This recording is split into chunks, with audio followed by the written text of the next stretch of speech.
Welcome everybody to another episode of Where Marketing Meets Technology.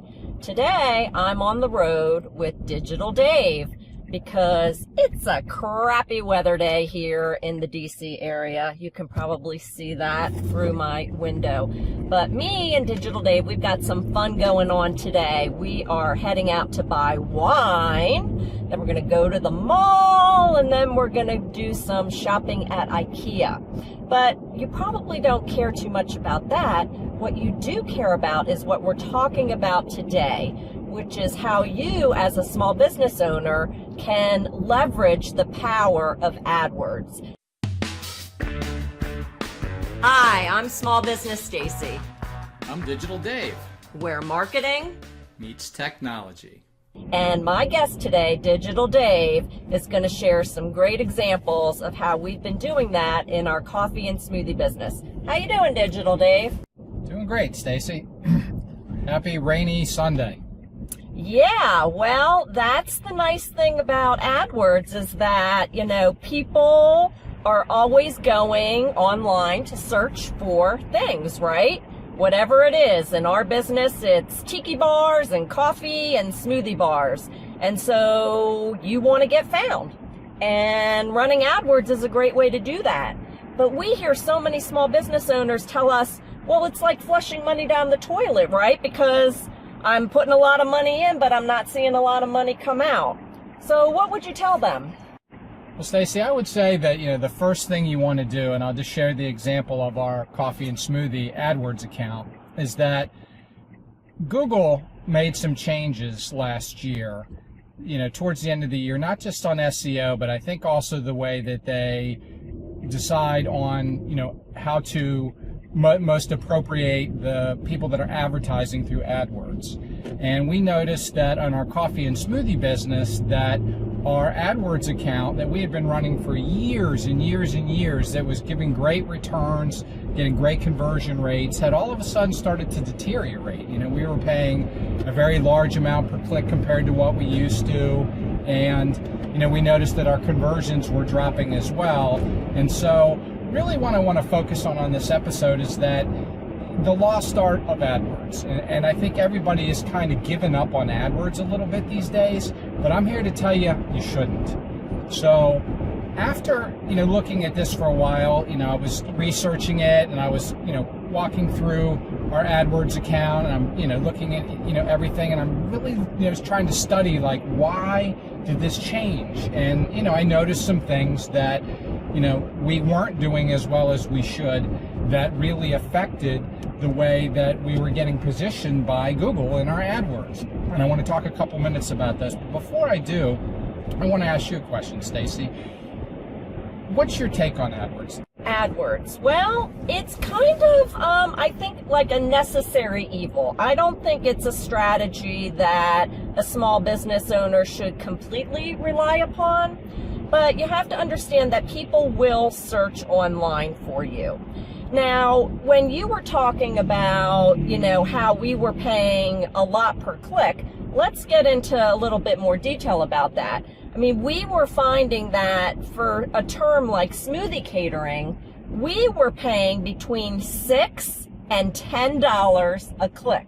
Wow. Right? Wow. That's just a click. That's crazy. So you want to make if people are just clicking and then bouncing, you just lost $6 to $10. So how long can you afford to do that? Absolutely. And that's why, Digital Dave has tools in place that we use for ourselves and our clients to make sure that we are seeing positive ROI.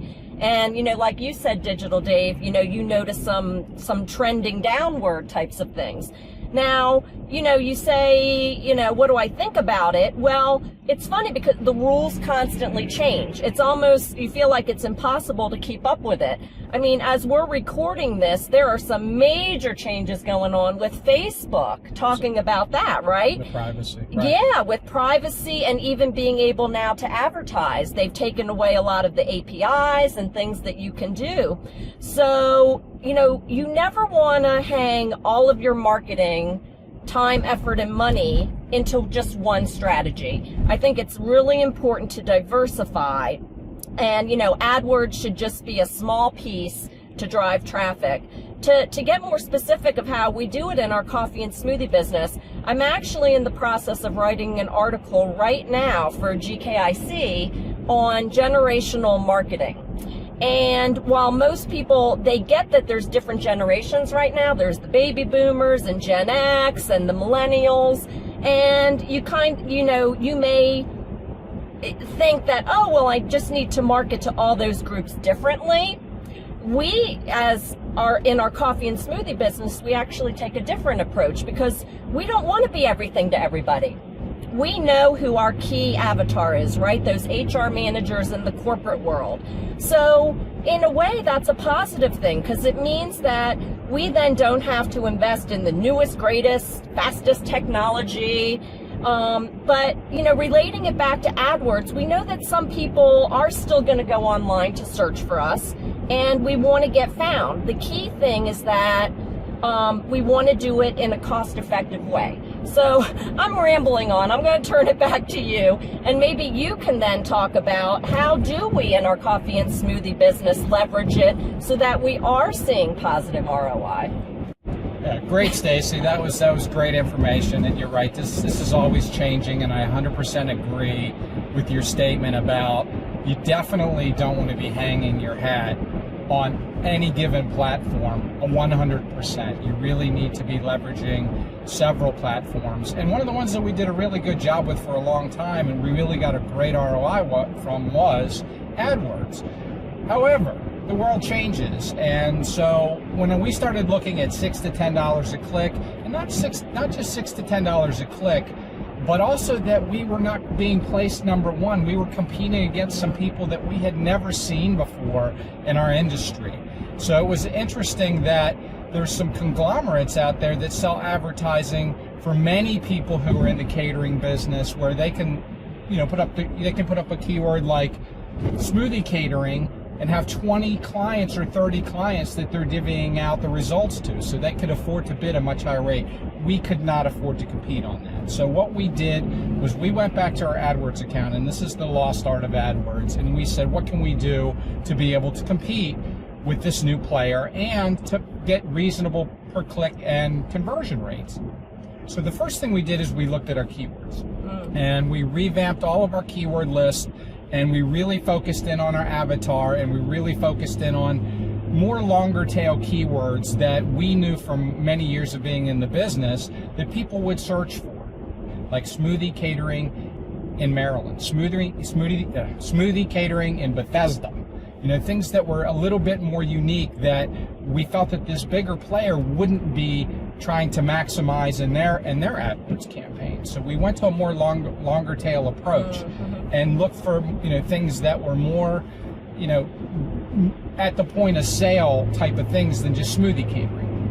If they're looking for smoothie catering, yeah, maybe they are ready to buy, but maybe they're shopping. So we came up with a list of keywords. It still includes smoothie catering in that list. And then what we did, which really, really worked for us, is we took our campaigns that were within AdWords, and we broke the AdWord campaigns up into smaller pieces so that the ad groups, there was one ad group per keyword set. So it was very specific so that the AdWord group was very catered. Funny, no right? pun intended, right? Very focused towards the keywords that we put in there. And what we did immediately as we went in and we found the list from before, from the history of keywords we were getting traffic from that we didn't want to get traffic from. Things like the word catering. We didn't want catering.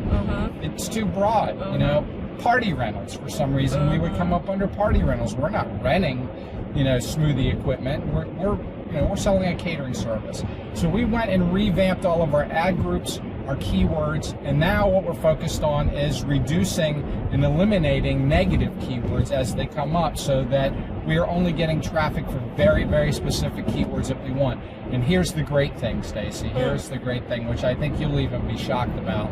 I've been looking at the statistics of this over the last 2 or 3 weeks, and our AdWords spend is less than half of what it was before we revamped our campaigns. That means more wine. That means more wine. And the second thing is that our conversion rate is way, way better. Wait till you hear these numbers. Well, how are we doing? All right, so as of about 3 weeks ago, our conversions, we had about 36 clicks on our ads, and we had 32 conversions. 32 out of 36? 32 out of 36, because Wow. it was so No focused. wonder my phone's ringing off the hook. Yeah, and I'm sure that you're getting, a lot of contact us forms and a lot of people, reaching out, which is, the great thing about, revamping a campaign like this. I looked at the AdWords campaign today, and it's actually 42 clicks and 37 conversions. 37 out of 42? Over the last 30 days. So this really, really works. And this is a lost art that I think people have just lost track of Google. I mean, Google is a wonderful place to drive very, very, very precise traffic to your website at the right time when they're ready to buy if you do it correctly. Yeah, so I love how you mentioned a few really important points. One is long tail keywords, because that's a great way that a small local business owner on Main Street and beyond can compete. So instead of being generic, smoothie catering, right? Because what if somebody in North Carolina happens to be searching for smoothie catering? You're paying for that click. So being uber targeted in, who you serve, whether that's by geography or even getting into the specific types of services. So for us, we can do bar bat mitzvah catering, wedding catering, backyard party. And I notice how you change some of the ad groups for our coffee catering, because and you can use the keyword tool planner to figure out what people search on. And so while some people may want coffee catering, some people may want a mobile coffee truck or a mobile coffee cart. And so by having different ad groups like you mentioned, it lets you get really specific on the keywords and you're not wasting money. Is that correct? Stacey, that's exactly what we did. Is we really focused in on not only our ads themselves, making our ads, improve the ads and the ad copy. We made sure that the ads matched the ad groups and the ad groups matched the keywords.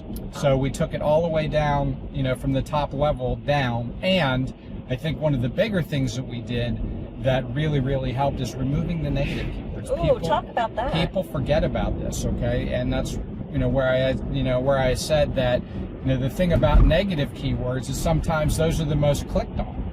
When you think about party rentals, and we were getting a lot of clicks before for party rentals, well, we did get some business from it, I think, but when you look at the volume of clicks that were going to party rentals and the conversion rate, it was a waste of money. So you can take something like that and remove a word from your campaign and actually improve your results for the rest of your keywords and, improve your conversion rates and your ROI, and that's what it's really all about. That's a great strategy, using the negative keywords, because Google actually gives you so much information in their platform. They will tell you what keywords people are searching on, and if you see that there's a term that doesn't really apply, just add it to your negative list, right? That's it.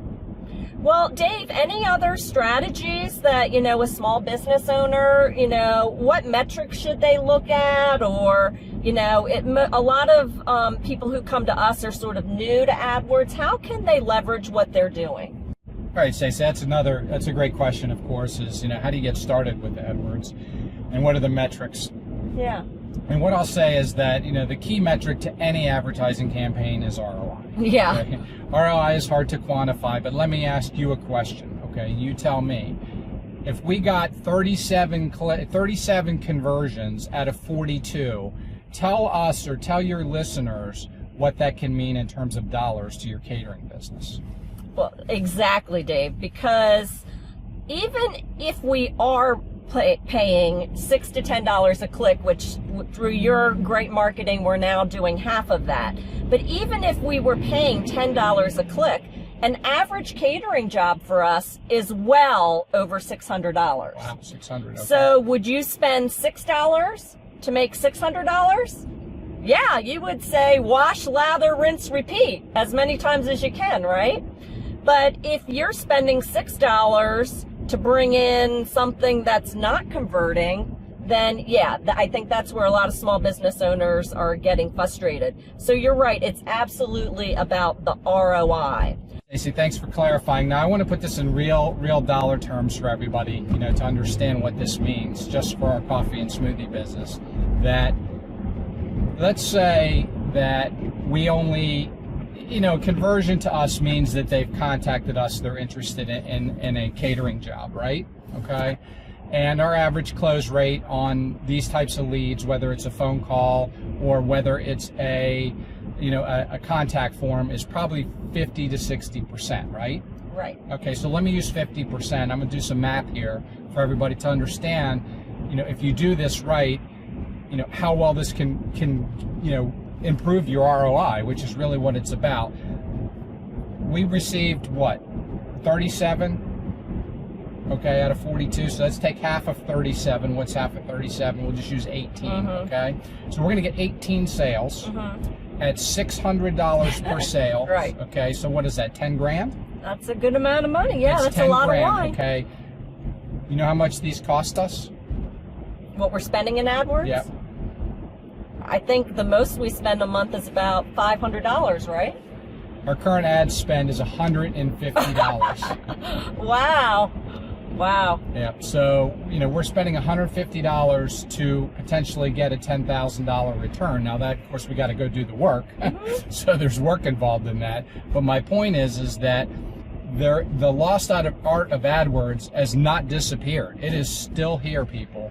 And, one of your strategies, depending on the type of business you're in, you should really highly consider, looking at AdWords as a way to drive traffic to your website and to your business. But if you're going to do it, you got to make sure you do it with a strategy in mind, and you got to make sure you do it with ROI in mind. So that's all I got for today, Stacey. Why don't we go ahead and wrap this up? Those were great tips, Dave. And so, I think a good ending way to leave this is that don't think that, just putting money into AdWords that people are going to buy, like literally right from that. And I think another thing to hone in on, you certainly referenced the ROI, which is important, but there are also different types of conversions that can be measured within AdWords. So it may be a call, it may be a click to a website, it could be something like generating a report. So, like Dave said, you want to make sure you map out your strategy and be clear on what you're measuring, so that you can know what those results are. And certainly if you need any help with any of your marketing, the Small Biz Marketing Specialist is here to help. So thanks for tuning in today, and go on out there, do nice for somebody today, but as always, make sure you're working hard to be a small biz marketing whiz. Bye, everybody.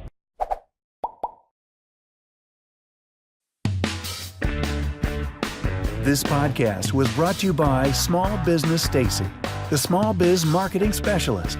Want to grow your business more in the next 30 days than you have in the past 3 months?